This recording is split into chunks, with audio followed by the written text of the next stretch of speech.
Antes de iniciarmos, já se inscreva no canal, deixe seu like, comente e compartilhe nossos vídeos. Assim, você ajuda o canal a continuar crescendo e chegando a cada dia mais longe. Quer ter acesso a conteúdos exclusivos? Torne-se membro e ajude nosso canal a chegar a mais pessoas.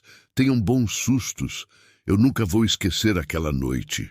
Foi em 2019, voo noturno de São Paulo para Lisboa, uma daquelas viagens longas de 9 horas que a gente faz para economizar na passagem. Eu estava voltando de uma conferência de trabalho, cansado pra caramba, sentado na janela, poltrona 27A.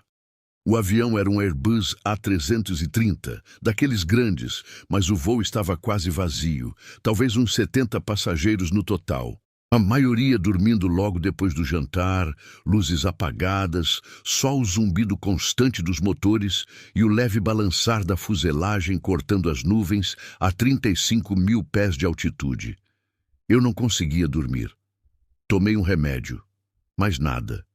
Fiquei olhando pela janela, vendo as luzes distantes das cidades lá embaixo sumirem aos poucos, até só restar o breu do Atlântico. O ar estava seco, aquele cheiro característico de avião.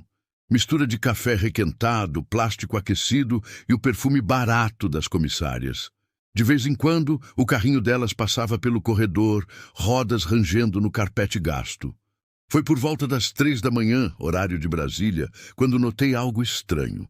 O avião estava silencioso demais. Não o silêncio normal de um voo noturno, mas um vazio absoluto, como se todos tivessem desaparecido. Eu me virei para o lado e vi o cara da poltrona do corredor, um senhor de uns 60 anos, terno amarrotado, cabeça caída no peito. Dormindo, pensei, mas ele não se mexia, nem respirava visivelmente. Achei que era só cansaço meu, então veio o primeiro sussurro. Não era voz humana. Era baixo, como se viesse de dentro da minha cabeça, mas ao mesmo tempo de fora. Um som abafado, como alguém falando através de um rádio com estática. Você sente? Foi o que eu entendi, ou achei que entendi. Olhei em volta. Ninguém reagiu. A comissária estava lá na galley, de costas, organizando algo. Eu me ajeitei na poltrona, coração acelerando um pouco. Turbulência de altitude, pensei. Alucinação por falta de sono.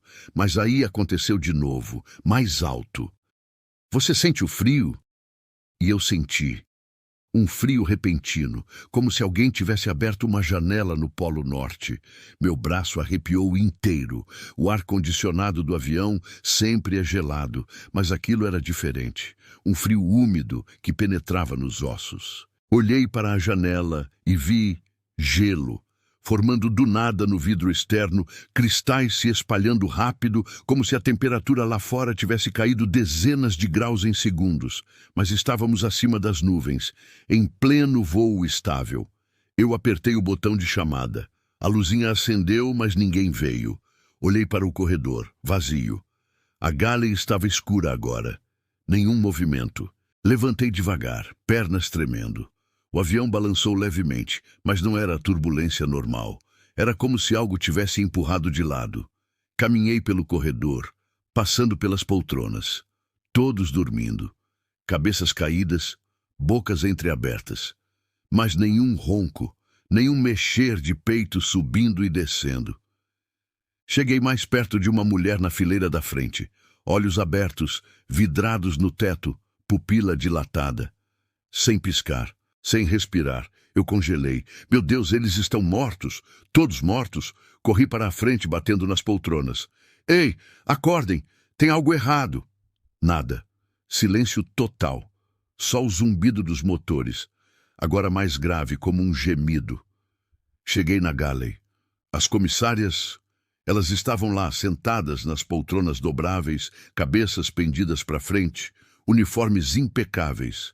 Mas os olhos abertos, vazios, olhando para o nada. Uma delas tinha um copo de água na mão, inclinado, mas a água não caía, congelada no ar. Foi aí que eu ouvi os passos, vindos de trás, do fundo do avião. Lentos, arrastados, como pés descalços no carpete. Eu me virei. O corredor estava escuro, mas vi uma silhueta se movendo entre as poltronas. Alta, magra demais, como se os ossos fossem mais longos que o normal. Ela parava em cada passageiro, se inclinava sobre eles, e eu juro que via algo saindo das bocas das pessoas. Uma névoa branca, fina, sendo sugada para dentro daquela coisa. Eu corri para a cabine do piloto. A porta estava trancada, mas eu bati com força. Abra, pelo amor de Deus, abra! Nenhuma resposta. Tentei forçar, mas era blindada. Voltei correndo para meu assento, coração na boca, e me encolhi, cobrindo com o cobertor fino da companhia. Os sussurros voltaram, agora em coro. Dezenas de vozes, todas ao mesmo tempo, vindo de todos os lados. Você sente o vazio. Junte-se a nós. Aqui não tem dor, aqui é eterno. Eu olhei pela janela de novo. O gelo tinha coberto tudo. E lá fora, no escuro, vi rostos. Rostos pressionados contra o vidro externo, do lado de fora do avião, a 900 km/h. Rostos pálidos, olhos fundos, bocas abertas em gritos mudos. Eram passageiros, de outro voo. Eu reconheci um deles. Vi na notícia anos antes um acidente no Atlântico. Um avião que sumiu sem deixar rastros. A coisa veio pelo corredor. Eu via os pés dela agora, descalços, cinzentos, veias pretas pulsando. Ela parou na minha fileira. Senti o cheiro, podre como carne deixada no sol. Ela se inclinou sobre o senhor ao meu lado. A névoa saiu dele e o corpo relaxou ainda mais, como se tivesse virado um boneco vazio. Eu segurei a respiração. Não respire, não se mexa. Fechei os olhos com força, rezando em silêncio, suando frio apesar do gelo. Os minutos se arrastaram, ou horas, não sei. De repente as luzes acenderam. O avião balançou forte. Turbulência real agora. Anúncio do piloto. Senhores passageiros, estamos passando por uma área de turbulência. Por favor, retornem aos seus assentos. Abri os olhos. O corredor vazio. As comissárias passando normalmente, sorrindo. Os passageiros se mexendo, bocejando, vivos. Eu olhei em volta tremendo. O senhor ao meu lado me olhou estranho. Tudo bem, amigo? Você está pálido. O gelo na janela sumiu. Nenhum traço. Desembarquei em Lisboa como um zumbi. Nunca contei para ninguém na época. Acharam que eu delirei de exaustão. Mas eu sei o que vi, sei o que senti. E desde então eu nunca mais peguei um voo noturno sobre o oceano. Às vezes, quando fecho os olhos em um avião, ainda ouço os sussurros. Você sente?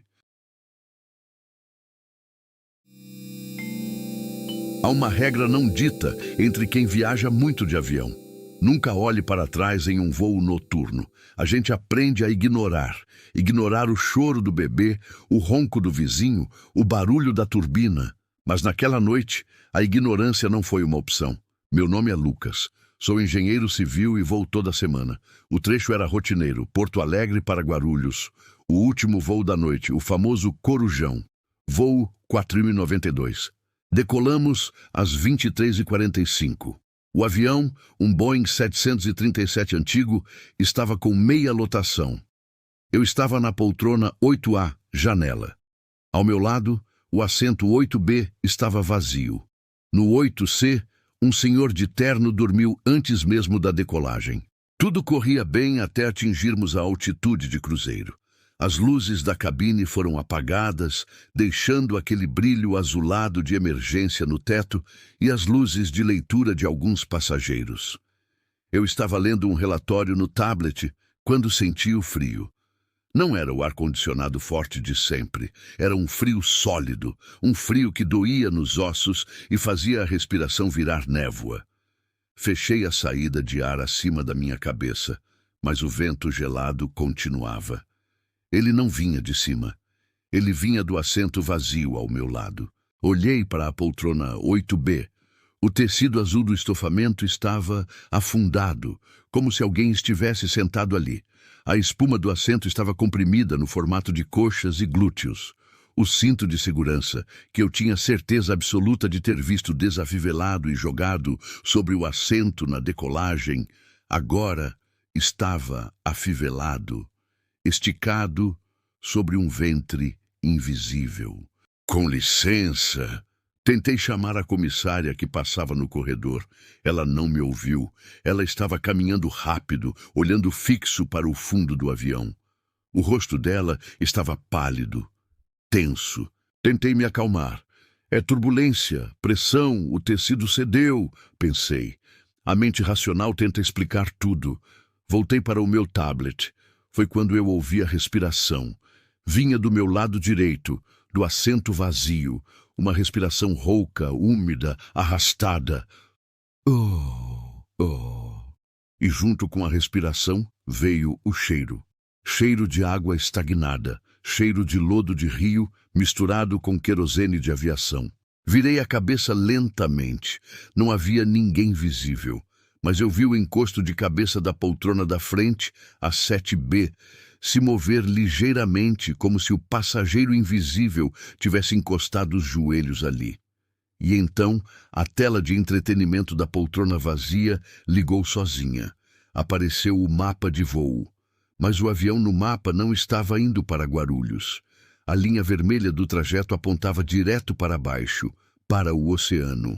A altitude marcava 2.000 metros. Meu coração disparou. Olhei ao redor. Todo mundo estava dormindo. Um sono pesado, antinatural. Ninguém se mexia. O senhor no corredor parecia uma estátua de cera. Ei, senhor! Cutuquei o braço dele. Ele estava gelado, rígido. Toquei no pulso dele, sem pulso. O pânico tomou conta. Soltei o cinto para levantar. Nesse momento, uma mão segurou meu pulso esquerdo. Uma mão visível. Ela materializou-se do nada no assento 8B. Era uma mão inchada, roxa, com a pele descascando como se tivesse ficado dias na água. As unhas eram pretas. A mão estava molhada e pingava uma água escura no meu colo. Apertei o botão de chamada de comissário desesperadamente. Ding, ding, ding. Uma voz sussurrou no meu ouvido. Um sussurro gorgolejante, como alguém tentando falar com a boca cheia de água. Não adianta chamar, Lucas. Nós já caímos. Olhei para o lado. A invisibilidade tinha acabado. Sentado ao meu lado estava um homem, ou o que sobrou de um. Ele vestia um terno dos anos 90, encharcado, cheio de algas presas na gravata. O rosto estava inchado, os olhos comidos por peixes, sobrando apenas as órbitas vazias e escuras que me encaravam. Parte do crânio dele estava afundada. Ele apertou meu pulso com força sobre-humana. Senti meus ossos estalarem. Olhe pela janela, Lucas, ele ordenou. Eu não queria olhar. Mas minha cabeça virou sozinha, como se fosse puxada por um ímã. Olhei para fora. Não havia nuvens, não havia estrelas, não havia cidades lá embaixo. Havia apenas água. O avião não estava voando no céu. Nós estávamos submersos. Pela janela, iluminada pela luz da asa, eu vi cardumes de peixes passando. Vi algas gigantes balançando na turbina. E vi outros aviões, dezenas de aviões de épocas diferentes, caídos no fundo de um abismo oceânico sem fim, todos com as luzes acesas. Bem-vindo à frota. A coisa ao meu lado riu, cuspindo água preta. O avião deu um solavanco violento.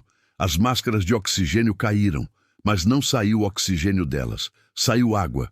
A cabine começou a encher. O som de metal rasgando era ensurdecedor. Eu gritei, tentando puxar o ar, mas a água invadiu minha boca, meus pulmões. Senhor! Senhor! Abri os olhos num susto, puxando o ar com força, quase caindo da poltrona. A comissária estava me sacudindo. Senhor, acorde! Já estamos em solo. O desembarque já começou. Olhei ao redor. O avião estava parado no GAT em Guarulhos, as luzes estavam acesas, as pessoas estavam pegando as malas, reclamando do sono, ligando os celulares. O senhor do 8C estava de pé, vestindo o paletó. Pesadelo feio, hein, rapaz? Você gritou, ele disse sorrindo. Eu estava suando frio. Minhas roupas estavam secas. Foi só um pesadelo, murmurei, tentando controlar a tremedeira. Peguei minha mochila e levantei. Foi quando olhei para o assento 8B. Estava vazio, o cinto estava desafivelado, mas no tecido azul do assento havia uma mancha úmida, escura, redonda, e sobre o assento, esquecido, havia um cartão de embarque antigo, amarelado e molhado. Peguei o papel com a ponta dos dedos. A data era de 1996. Voo TAM 402. O voo que caiu logo após a decolagem em SP. Nome do passageiro: Lucas.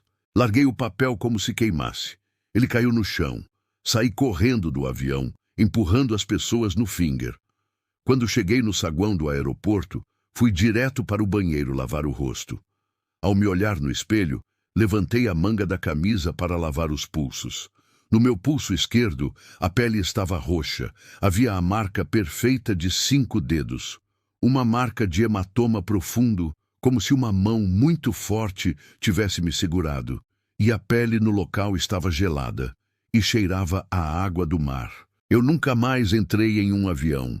Prefiro viajar 3 dias de ônibus do que passar 1 hora lá em cima. Porque agora eu sei. Às vezes, quando passamos por uma turbulência, não é vento, é a gente esbarrando nos outros voos. Aqueles que nunca pousaram e continuam voando, esperando a gente se juntar a eles. Eu nunca mais consegui entrar num avião sem tremer.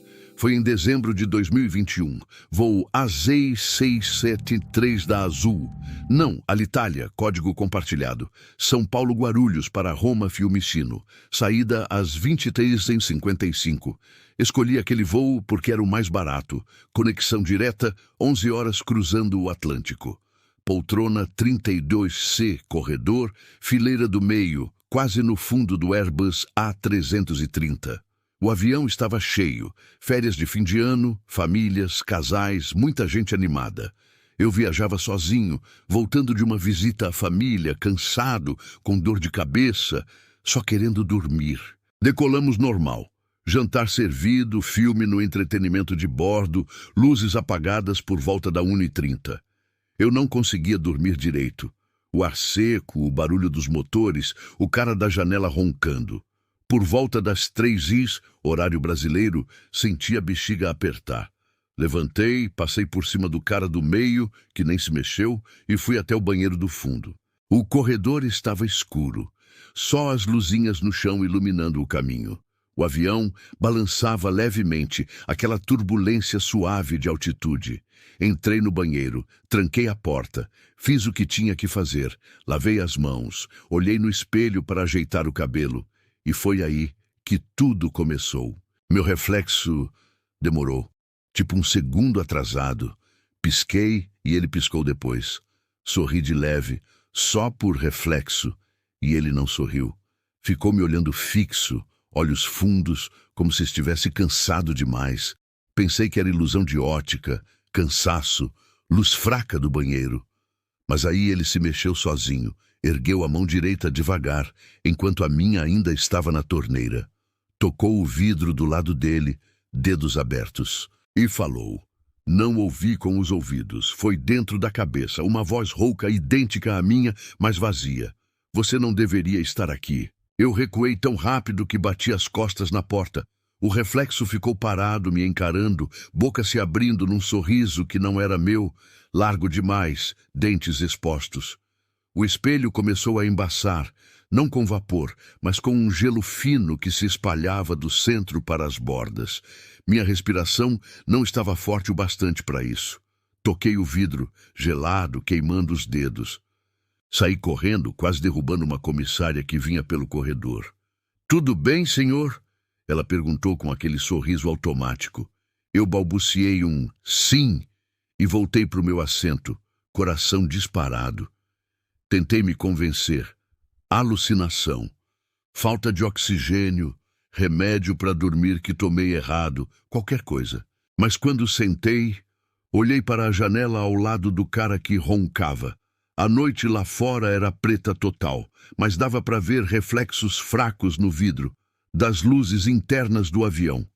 Vi meu rosto e ele ainda estava sorrindo. Mesmo eu estando sério, boca fechada, o reflexo sorria daquele jeito largo, errado. Virei o rosto rápido. O cara da janela continuava roncando, mas agora percebi, o reflexo dele no vidro não se mexia junto. Ficava parado, olhos abertos, olhando direto para mim. Comecei a olhar em volta discretamente. Nos monitores de entretenimento apagados, superfícies pretas, dava para ver reflexos borrados dos passageiros. Nenhum deles se mexia certo. Uma mulher na fileira da frente mexia no cabelo. O reflexo dela arranhava o próprio rosto, deixando marcas vermelhas que não existiam na real. Um homem mais à frente virava a cabeça devagar, mas o reflexo virava rápido, pescoço estalando num ângulo impossível. O avião balançou mais forte, as luzes piscaram. E aí ouvi de novo, agora em coro, várias vozes iguais à minha dentro da cabeça. Eles já se foram, você está atrasado. Levantei de novo, pernas moles. Caminhei até a galley do fundo. 2 comissárias conversavam baixo. Pedi água. Uma delas me entregou o copo plástico. Enquanto ela virava, vi no aço inox do carrinho de bebidas. O reflexo dela não tinha olhos, só buracos pretos. Ela se virou de volta, sorrindo normal, olhos azuis perfeitos. Voltei para o assento correndo. Não olhava mais para as janelas, nem para os monitores, nem para nada que refletisse. Fechei os olhos com força, mãos tapando o rosto. Rezei tudo que sabia. O avião parecia mais frio, o ar pesado, como se estivesse cheio de gente respirando ao mesmo tempo, mas sem som. Não sei quanto tempo fiquei assim. Horas, talvez. De repente, as luzes acesas de novo. Anúncio do comandante. Senhores passageiros, iniciamos descida para Roma. Temperatura local, 8 graus. Abri os olhos devagar, tudo normal. Passageiros se mexendo, bocejando, recolhendo coisas. O cara da janela me olhou. Dormiu bem. Eu disse que sim, voz rouca. Olhei para o vidro, meu reflexo normal piscando junto. Desembarquei em Fiumicino tremendo inteiro. No banheiro do aeroporto, evitei o espelho. Lavei o rosto no pia sem olhar para cima. Nunca contei para ninguém. Terapeuta acha que foi crise de pânico plus exaustão. Mas eu sei o que vi, sei o que ouvi. E até hoje, quando passo por qualquer superfície refletora em um avião, janela, tela, até o aço do cinto, eu abaixo os olhos. Porque às vezes, só às vezes, sinto que algo ainda está esperando do outro lado, sorrindo daquele jeito que não é meu. E sussurrando, você ainda está atrasado. Há coisas que a gente vê a 38 mil pés de altitude que a física não explica e o manual de voo não cobre. Se você perguntar para qualquer comissário antigo, depois da 3ª cerveja, ele vai te contar uma história. Essa é a minha. E foi a última, porque eu entreguei meu crachá assim que pousamos. Meu nome é Ricardo. Fui chefe de cabine por 15 anos. O voo era um Red Eye, voo da madrugada, saindo de Manaus para Guarulhos. Um Airbus A321 lotado. Decolamos às 02h15 da manhã. A cabine estava escura, aquele silêncio que só é quebrado pelo ronco constante das turbinas e por um ou outro passageiro tossindo. Eu estava na galley, cozinha traseira, terminando de fechar os carrinhos do serviço de bordo. Estava sozinho. As outras 2 comissárias, a Fernanda e a Bia, estavam na galley dianteira. Eram 03h40. Estávamos sobrevoando o meio da floresta amazônica. Escuridão total lá fora. De repente, ouvi o som. Ding. Chamada de passageiro. Olhei para o painel indicativo, o AIP. A luz rosa acendeu. Assento 33F. Gelei. O Airbus A321 daquela configuração termina na fileira 32. Não existe fileira 33. O painel devia estar com defeito.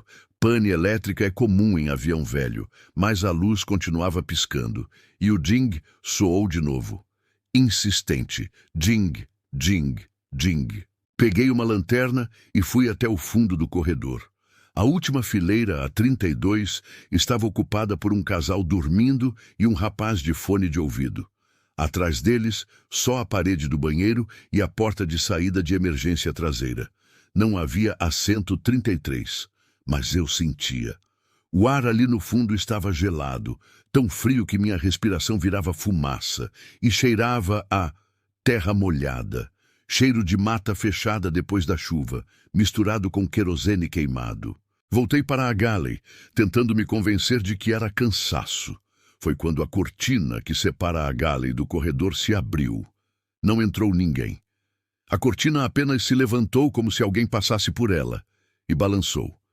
E então ele estava lá, sentado no jump seat, o banco retrátil onde os comissários sentam na decolagem e pouso, de frente para a porta traseira, R4. Um homem. Ele vestia o uniforme de comandante, 4 faixas douradas no ombro. Mas o uniforme era antigo, um modelo da VASP ou da Transbrasil dos anos 80, azul marinho desbotado. Ele estava de cabeça baixa. O cap cobria os olhos. Comandante? Perguntei, a voz tremendo. O senhor precisa de algo? Pensei que estivesse no cockpit. Descanso da tripulação. Ele não levantou a cabeça. Ele apontou com o dedo indicador para a porta de emergência ao lado dele. A porta R4. A mão dele estava quebrada. Os dedos estavam virados para trás, num ângulo impossível. A pele era cinza, cerosa, e a unha do indicador estava arrancada com a carne viva exposta. A vedação. A voz dele saiu como um chiado de rádio mal sintonizado. A vedação da porta vai falhar. É o quê? Recuei, batendo as costas nos fornos. Ele levantou a cabeça devagar.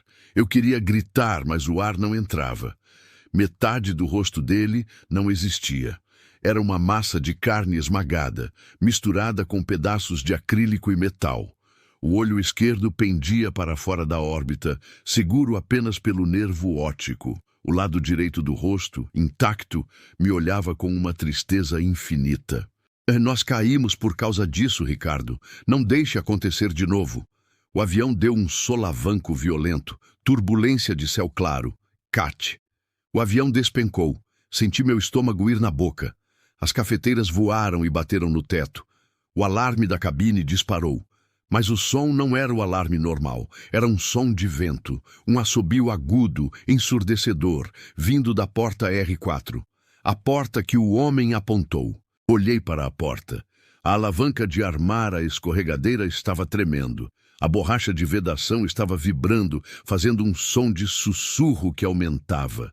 O comandante tinha sumido do jump seat. Me joguei sobre o interfone e liguei para a cabine de comando. Cockpit, aqui é Ricardo. Temos um problema na porta R4. O selo está vibrando. Parece despressurização lenta. Ricardo, o sensor aqui está normal, respondeu o piloto. Não está normal. Está assobiando. Vai estourar. O piloto, confiando no meu desespero, iniciou uma descida de emergência rápida para nivelar a pressão. O avião embicou para baixo. As máscaras de oxigênio caíram no salão. Gritos dos passageiros. Eu me agarrei na alça de apoio, olhando fixamente para a porta R4. Eu via a estrutura metálica da porta envergar para fora, milímetro por milímetro.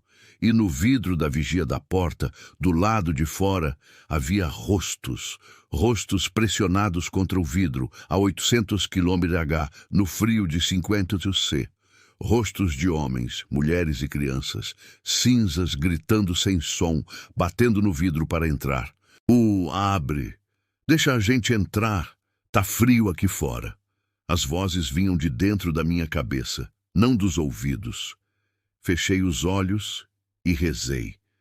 Rezei até sentir o avião nivelar e o barulho diminuir.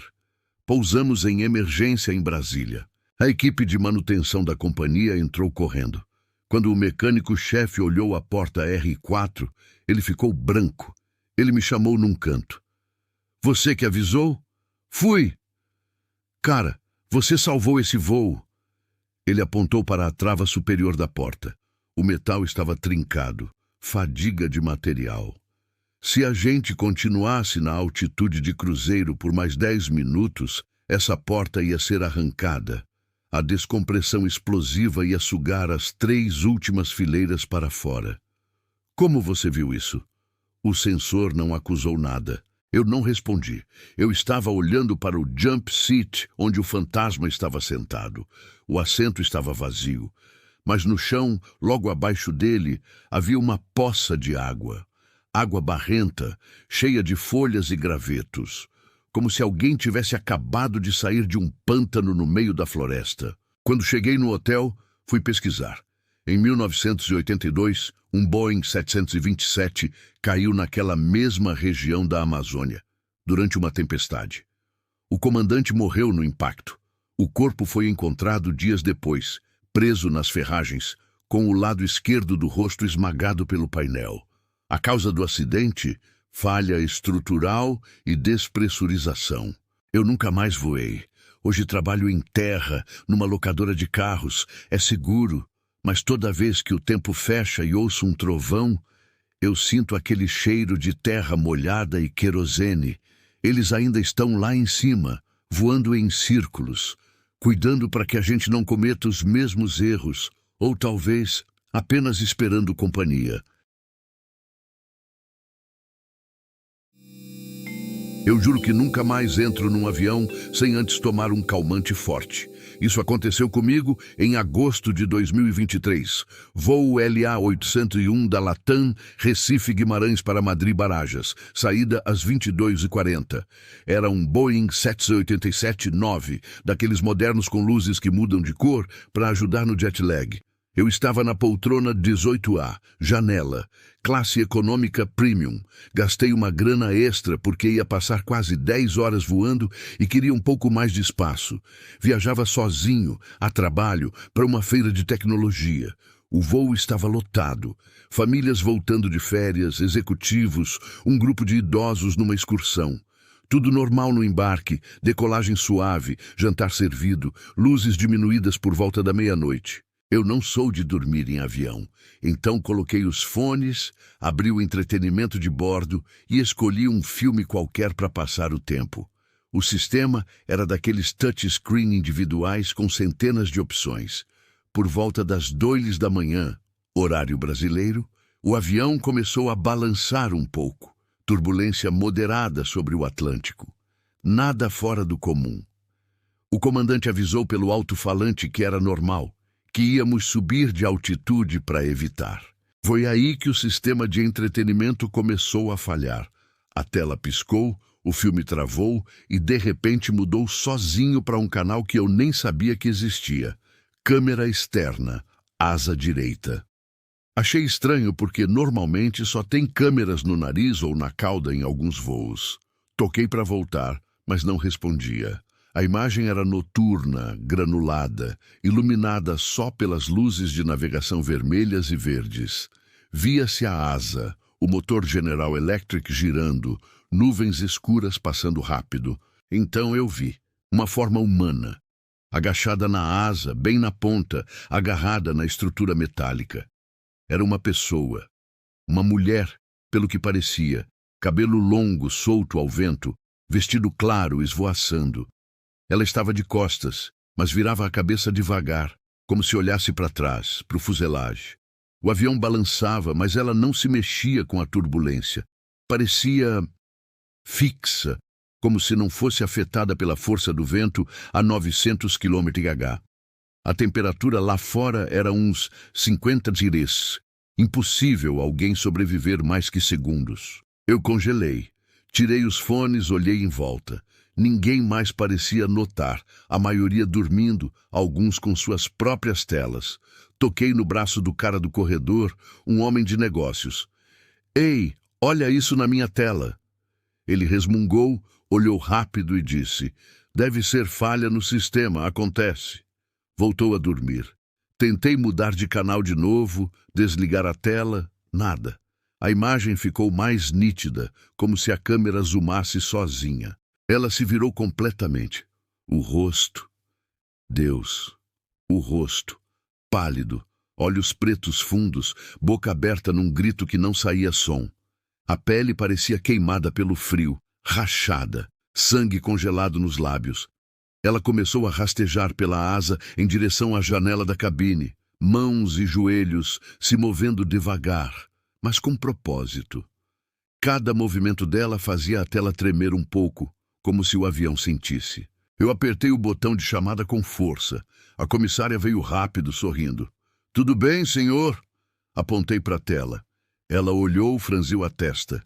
"Que estranho, essa câmera não deveria estar disponível para os passageiros.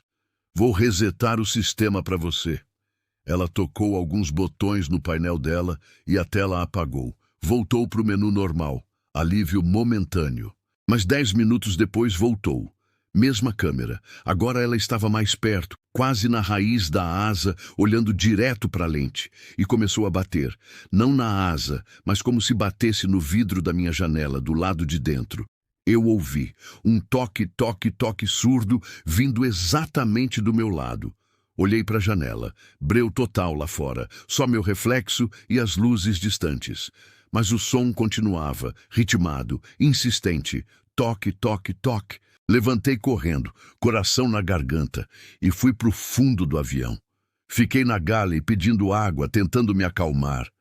Contei para outra comissária, baixinho. Ela riu. "É o gelo se formando na fuselagem, senhor, comum em voos longos. Relaxa." Mas eu vi o olhar dela. Ela estava nervosa também. Voltei para o assento. A tela agora mostrava ela colada na janela externa, rosto pressionado contra o vidro duplo, mãos abertas dos lados. Os olhos dela encontraram os meus através da câmera. E ela falou. Não ouvi com os ouvidos, mas dentro da cabeça, uma voz feminina, rouca, gelada. "Me deixa entrar, tá tão frio aqui fora." Eu desliguei a tela à força, segurando o botão até apagar de vez.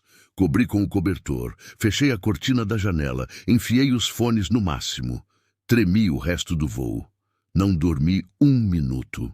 Quando aterrissamos em Madrid, manhã clara, eu estava destruído. No desembarque, perguntei discretamente para uma comissária se já tinham relatado problemas com o entretenimento. Ela hesitou. "Às vezes o sistema puxiona feeds errados, ou velhos." E completou baixo. "Teve um incidente anos atrás, nesse mesmo avião. Uma passageira tentou abrir a porta em voo. Caiu. Nunca acharam o corpo. Eu pesquisei depois. Era verdade. Voo Leyton, Rota Aparecida, 2017. Mulher com crise psicótica conseguiu abrir a porta de serviço sugada para fora. O corpo nunca recuperado. Desde então, eu evito janelas. Evito telas de entretenimento. E em todo voo noturno, quando a turbulência começa, eu sinto um frio que não explica. E ouço, bem baixinho vindo de algum lugar. Toque, toque, toque. Me deixa entrar.